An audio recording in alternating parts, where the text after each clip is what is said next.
The Krath war fleet had conquered 17 star systems in as many cycles. Their crimson ships cast shadows over worlds, their warriors unmatched in ferocity and tactical precision. Commander Zekthor had personally overseen the subjugation of 12 species, each one falling before the might of the Krath Empire, with barely a whimper of resistance. So when his advanced scout team reported a single human child wandering the abandoned colony on Kepler 442b, Zekthor saw it as nothing more than a minor curiosity, perhaps even a stroke of fortune. Humans were the newest species to draw the Empire's attention, and capturing one of their young could provide valuable intelligence about their weaknesses. The child was a boy, no more than 8 standard years old, with sandy hair and tear-streaked cheeks. He clutched a worn stuffed animal and stumbled through the ruins of what had once been New Arizona Colony. The settlement had been evacuated 3 days prior when Krath forces entered the system, but somehow this child, Hunter, according to the identification chip his scanner detected, had been left behind. "Surround him," Zekthor commanded, his mandibles clicking with satisfaction. "Use stun fields. The Empire's scientist will want him intact."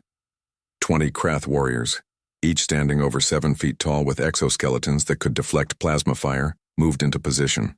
They were the elite, the apex predators of known space. The child looked up at them with wide, frightened eyes. That's when the creature emerged. At first, Zekthor thought it was some kind of grooming pet or perhaps a stuffed companion like the toy the boy carried. It was small, absurdly small, with a stocky body covered in gray and white fur. It waddled out from behind a collapsed building where the child had apparently been hiding, moving with a strange, almost casual gait. "What is that thing?" his second-in-command, Vexrol, asked. Zekthor consulted his datapad, scanning the creature. "Earth species, Mellivora capensis. Common name honey badger. Classification least concern. Typical weight 9 to 16 kilograms. Assessment, non-threatening." The honey badger, apparently the child's pet, judging by the collar around its neck, positioned itself between Hunter and the advancing Krath warriors. It made a strange huffing sound. Vexrol laughed, a rasping sound like metal scraping stone. "Commander, shall I remove this obstacle?" "Proceed." Vexrol stepped forward, reaching toward the small creature with one clawed hand. The honey badger's response was instantaneous and utterly incomprehensible to the Krath warrior. It launched itself at Vexrol's face. The seasoned warrior, veteran of 100 battles, had time only to emit a startled clicking sound before the creature's jaws clamped onto his optical sensors. Vexrol screamed, a sound Zekthor had never heard from any Krath in 3 decades of military service, and staggered backward, trying desperately to remove the animal that clung to him with impossible tenacity. "Get it off! Get it off!" 2 more warriors rushed forward to assist. The honey badger released Vexrol's ruined face only to immediately latch onto the throat of the nearest soldier. Its claws raked across armor that had been designed to withstand particle beam weapons, and somehow, impossibly, the creature's claws found purchase, tearing through the protective plating like it was decorative paper. "Open fire," Zekthor commanded, his earlier confidence evaporating. Plasma bolts illuminated the ruins. Every single shot missed. The creature moved like liquid chaos, impossibly fast for something with such short legs. It darted between warriors, under legs, over shoulders, its teeth and claws finding every weak point in their armor with surgical precision. A warrior named Krelvos tried to stomp on the beast. The honey badger dodged, then climbed up Krelvos's leg, biting through the flexible joint at his knee. The warrior collapsed and the creature was already gone, attacking the next target, Zek. Thor watched in mounting horror as his elite unit, warriors who had stormed fortified positions across the galaxy, fell, one by one, to a creature that weighed less than a standard ration pack. It wasn't just the physical damage, though, that was severe enough. It was the utter fearlessness, the relentless aggression, the complete and total refusal to be intimidated or deterred.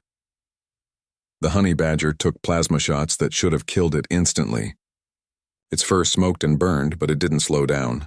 When warrior Thexmar managed to land a solid kick that sent the creature flying 15 meters, it simply got up, shook itself, and charged back into the fray with what Zekthor could only describe as enthusiasm. "Fall back," he finally ordered. "Retreat to the ships." But the creature wasn't done. It pursued them, running beneath their legs, forcing them to trip over each other in their panic. The little human boy, Hunter, had stopped crying. He sat on a piece of rubble, watching as his pet systematically dismantled the most feared military unit in 3 sectors. "Ava," the child called out. "Ava, come back! They're running away!" The honey badger, Ava, paused in its pursuit of a fleeing warrior. It looked back at Hunter, made that huffing sound again, and trotted back to the boy who scooped her up and hugged her despite the blood and scorch marks on her fur. Zekthor made it back to his command ship with 12 of his original 20 warriors. All were injured. 3 would never fight again. His second-in-command would need completely reconstructed optical sensors. As the Krath fleet pulled away from Kepler 442b, Zekthor filed his report. His superiors would not be pleased. The invasion of human space would need to be reconsidered. In his quarters that night, Zekthor researched Earth's fauna more thoroughly. He discovered that honey badgers were known for fighting lions, buffalo, and even attacking vehicles. There were documented cases of them raiding beehives, enduring thousands of stings just to get at the honey inside. They had been recorded taking on venomous snakes, getting bitten, falling into a coma, then waking up and finishing their meal. But what truly chilled Zekthor's blood was a phrase he found repeated throughout human literature about the species. Honey badger don't care. A species that bonded with creatures like this, that kept them as pets for their children.